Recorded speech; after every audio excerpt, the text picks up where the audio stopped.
എന്താണ് ഒരു രാജ്യം ഒരു തെരഞ്ഞെടുപ്പ്?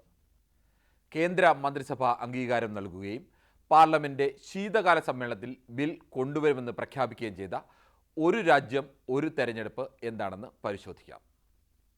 ലോക്സഭ നിയമസഭാ തെരഞ്ഞെടുപ്പുകൾ ഒരേ സമയം നടത്തുക, അടുത്ത 100 ദിവസത്തിനുള്ളിൽ പഞ്ചായത്ത് തല തെരഞ്ഞെടുപ്പുകളും നടത്തുക, അടുത്ത 5 വർഷം കഴിഞ്ഞ് വീണ്ടും സമാന രീതിയിൽ ലോക്സഭാ തെരഞ്ഞെടുപ്പും നിയമസഭാ തെരഞ്ഞെടുപ്പുകളും നടത്തുക, അതിന് 100 ദിവസം കഴിഞ്ഞ് വീണ്ടും പഞ്ചായത്ത് തെരഞ്ഞെടുപ്പുകൾ നടത്തുക.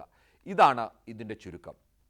ഇതിനിടയിൽ എപ്പോഴെങ്കിലും ഏതെങ്കിലും സംസ്ഥാന സർക്കാരോ ഇനി കേന്ദ്ര സർക്കാർ തന്നെയോ ഭൂരിപക്ഷം നഷ്ടമാവുകയും മറ്റാർക്കും ഭൂരിപക്ഷം കണ്ടെത്താൻ കഴിയാതിരിക്കുകയും ചെയ്യുന്ന അവസ്ഥ വന്നാൽ 6 മാസത്തിനുള്ളിൽ വീണ്ടും തെരഞ്ഞെടുപ്പ് നടത്തുക.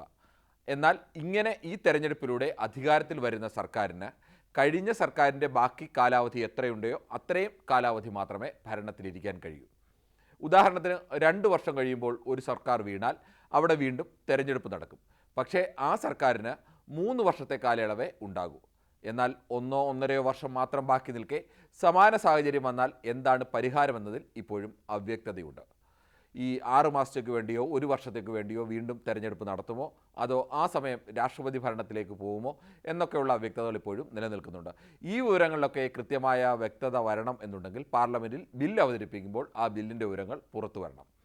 അതേ സംബന്ധിച്ച് കൃത്യമായൊരു വിവരം കേന്ദ്ര സർക്കാരും ഇതുവരെയും നൽകിയിട്ടില്ല. 2019-24 ലോക്സഭാ തെരഞ്ഞെടുപ്പുകളിൽ BJPയുടെ പ്രകടന പത്രികയിലെ പ്രധാന വാഗ്ദാനങ്ങളിൽ ഒന്നായിരുന്നു ഇത്.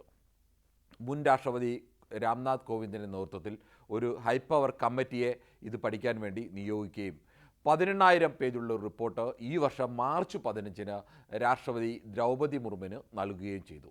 47 പാർട്ടികളോടാണ് അഭിപ്രായം തേടിയത്. അതിൽ 32 പാർട്ടികൾ അനുകൂലിച്ചു.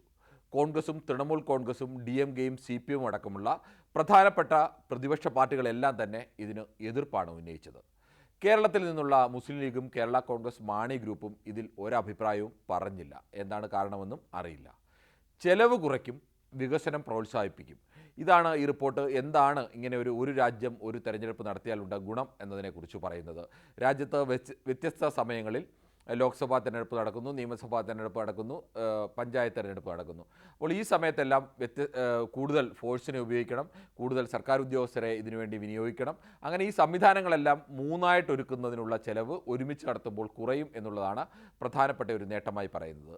ഇതിനുവേണ്ടി രാജ്യത്താകമാനം ഒരൊറ്റ വോട്ടർ പട്ടിക, ഈ വോട്ടർ പട്ടികയിൽ പേരുണ്ടെങ്കിൽ നിങ്ങൾക്ക് പഞ്ചായത്തിലും നിയമസഭയിലും ലോക്സഭയിലും വോട്ട് ചെയ്യാം. ഇതിനുവേണ്ടി പ്രത്യേകം ID കാർഡ് നൽകണമെന്നൊക്കെ ശുപാർശ ചെയ്യുന്നുണ്ട്. ഒരു രാജ്യം ഒരു തെരഞ്ഞെടുപ്പ് പദ്ധതി നടപ്പാക്കണം എന്നുണ്ടെങ്കിൽ ഭരണഘടനാ ഭേദഗതി അടക്കം ആവശ്യമായി വരും. ഏകദേശം 18ഓളം ഭരണഘടനാ ഭേദഗതികൾ ആവശ്യമായി വരും എന്നുള്ളതാണ് നിലവിൽ പുറത്തു വന്ന റിപ്പോർട്ടുകൾ സൂചിപ്പിക്കുന്നത്. ജനപ്രാതിനിധ്യ നിയമത്തിലടക്കം ഭേദഗതി വേണ്ടിവരും. ഇതിൽ ചില ഭേദഗതികളെങ്കിലും പകുതിയിൽ കൂടുതൽ സംസ്ഥാന നിയമസഭകളുടെ അംഗീകാരം കൂടി ഉണ്ടെങ്കിൽ മാത്രമേ നടപ്പാകൂ. ഏതെല്ലാം ഭേദഗതികളാണ് നിർദ്ദേശിച്ചിട്ടുള്ളതെന്ന് കൃത്യമായി അറിയണമെങ്കിലും പാർലമെൻറ്റിൽ അവതരിപ്പിക്കുന്ന ബില്ലിൻ്റെ കരട് വരെ കാത്തിരിക്കേണ്ടി വരും. ഇതുവരെ ലഭ്യമായ സൂചനകൾ അനുസരിച്ച് ഇങ്ങനെ സംസ്ഥാനങ്ങൾക്ക് കൂടി പകുതിയിലേറെ സംസ്ഥാന നിയമസഭകൾ കൂടി പാസ്സാക്കേണ്ട നിയമ ഭേദഗതികൾ കുറവാണ് എന്നുള്ള സൂചനകളാണ് പുറത്തു വന്നത്. കാലാവധി അവസാനിക്കാത്ത നിയമസഭകളും ഉണ്ട്. അങ്ങനെ കേരളമൊക്കെ ആണെങ്കിൽ അടുത്ത തെരഞ്ഞെടുപ്പ് 2026 നടന്നു കഴിഞ്ഞാൽ അതിൻ്റെ കാലാവധി 29-ൽ അവസാനിക്കില്ല, തമിഴ്നാടിൻ്റെ അവസാനിക്കില്ല. അങ്ങനെയുള്ള തെരഞ്ഞെടുപ്പ് സ്ഥലങ്ങളിലൊക്കെ ആ സർക്കാരുകളുടെ കാലാവധി വെട്ടിക്കുറയ്ക്കേണ്ടി വരും. ഇത്തരം ഭേദഗതികളൊക്കെ ആവശ്യമായി വരും. 26-ൽ തെരഞ്ഞെടുപ്പ് നടക്കേണ്ട കേരളമുണ്ട്, 27-ൽ നടക്കേണ്ട തമിഴ്നാടുണ്ട്, 28-ൽ നടക്കേണ്ട ബംഗാളുണ്ട്. അങ്ങനെ പ്രധാനപ്പെട്ട പല സംസ്ഥാനങ്ങളുടെയും അടുത്ത സംസ്ഥാന സർക്കാർ ഏത് പാർട്ടിയാണോ ഭരിക്കുന്നത്, ആര് ഭരിച്ചാലും അവരുടെ കാലാവധിയെ ചുരുക്കേണ്ടി വരും. അത്തരം ഒരു വിഷയം കൂടിയുണ്ട്. അത് പ്രധാനമായും പ്രതിപക്ഷ പാർട്ടികൾ ഭരിക്കുന്ന സംസ്ഥാനങ്ങളിലാണ് വരുന്നത് എന്നുള്ളത് കൂടി ഇതിൻ്റെ ഒരു രാഷ്ട്രീയമായി കാണാം. തൽക്കാലം നമുക്ക് അതിൻ്റെ രാഷ്ട്രീയത്തിനപ്പുറമുള്ള എന്താണ് ഇതിൻ്റെ നേട്ടം, എന്താണ് കോട്ടം എന്നൊക്കെ തന്നെ വിശദമായി പരിശോധിക്കാം. നേട്ടമായി പ്രധാനമായി പറയുന്നത് തെരഞ്ഞെടുപ്പ് ചെലവ് കുറയ്ക്കാം എന്നുള്ളതാണ്. അത് സർക്കാരിൻ്റെ ചെലവ് മാത്രമല്ല, രാഷ്ട്രീയ പാർട്ടികളിലെ തെരഞ്ഞെടുപ്പ് ചെലവും കുറയ്ക്കാം എന്ന് പറയുന്നു. സർക്കാരിന് തെരഞ്ഞെടുപ്പ് നടത്താനുള്ള ചിലവാണുള്ളതെങ്കിൽ രാഷ്ട്രീയ പാർട്ടികൾക്ക് ഓരോ തവണയും തെരഞ്ഞെടുപ്പ് ചെലവിലേക്കുള്ള ഭീമമായ ചെലവ് വരുന്നുണ്ട്. ആ ചെലവിലും വലിയ കുറവുണ്ടാക്കാം എന്ന് പറയുന്നു. അതോടൊപ്പം തന്നെ മറ്റു പറയുന്ന പ്രധാനപ്പെട്ട നേട്ടം എന്ന് പറയുന്നത് സുസ്ഥിര ഭരണം ഉറപ്പാക്കാൻ കഴിയുന്ന ഒരു സർക്കാരുകൾക്ക് തീരുമാനങ്ങൾ ശക്തമായി തന്നെ എടുക്കാൻ കഴിയും എന്നുള്ളതാണ്. എന്തുകൊണ്ടെന്നാൽ ഇടയ്ക്കിടയ്ക്ക് തെരഞ്ഞെടുപ്പ് വരാത്തതുകൊണ്ട് ജനപ്രിയമല്ലാത്ത തീരുമാനങ്ങൾ പോലും രാജ്യപുരോഗതിയെ സഹായിക്കുന്ന അല്ലെങ്കിൽ അത്തരം തീരുമാനങ്ങൾ കൂടും എടുക്കാൻ കഴിയും എന്നുള്ളതാണ്. അതോടൊപ്പം തന്നെ മറ്റൊരു ചെറിയ വിഷയം കൂടിയുണ്ട്. ഒരു രാജ്യം ഒരു തെരഞ്ഞെടുപ്പ് രീതിയെ എതിർക്കുന്നവർ പ്രധാനമായും ഇതിലെ അപ്രായോഗികതയാണ് ചൂണ്ടിക്കാണിക്കുന്നത്. പലപ്പോഴും ഒരു സർക്കാർ 4 വർഷം കഴിഞ്ഞ് ഏതെങ്കിലും ഒരു സർക്കാരിന് വീഴുന്ന ഒരവസ്ഥ വന്നു കഴിഞ്ഞാൽ ആ ഒരു വർഷത്തേക്ക് പുതിയൊരു സർക്കാരിന് വേണ്ടി ഒരു തെരഞ്ഞെടുപ്പ് നടത്തുക, അങ്ങനെ ഒരു വർഷത്തേക്ക് ഒരു സർക്കാർ രൂപീകരിക്കുക. ഇത്തരം ചില വിഷയങ്ങളൊക്കെ, അല്ലെങ്കിൽ 1.5 വർഷത്തേക്ക് ഒരു സർക്കാർ രൂപീകരിക്കുക, അല്ലെങ്കിൽ 2 വർഷം ആയിക്കോട്ടെ, അതെല്ലാം കാണിക്കുന്ന ചില അപ്രായോഗികതകൾ ചൂണ്ടിക്കാണിക്കുന്നുണ്ട്. അതോടൊപ്പം തന്നെ ഈ ഭരണഘടനാ ഭേദഗതി കൂടി ആവശ്യമാണ്. ഭരണഘടനയുടെ ആർട്ടിക്കിൾ 83 ഭേദഗതി വരുത്തേണ്ടതുണ്ട്. ആർട്ടിക്കിൾ 85, ആർട്ടിക്കിൾ 172, 174, 356 എന്നിവയിലെല്ലാം ഭേദഗതി വരുത്തേണ്ടതുണ്ട്. ചില ഭേദഗതികൾക്ക് നേരത്തെ നമ്മൾ പറഞ്ഞതുപോലെ സംസ്ഥാന സർക്കാരുകളുടെ കൂടി, കേന്ദ്രഭരണ പ്രദേശങ്ങളടക്കമുള്ള സംസ്ഥാന സർക്കാരുകൾ പകുതിയിലടക്കമുള്ളവരുടെ നിയമസഭയിലുള്ള അംഗീകാരം കൂടി നൽകണം. എന്നാൽ ഈ പല നിർദ്ദേശങ്ങളും ഇന്ത്യയുടെ ഫെഡറൽ സംവിധാനത്തിൻ്റെ അന്തസ്സത്തയ്ക്ക് എതിരാണെന്ന് ഒരു വിഭാഗം ഭരണഘടനാ വിദഗ്ധരടക്കം ചൂണ്ടിക്കാണിക്കുന്നുണ്ട്.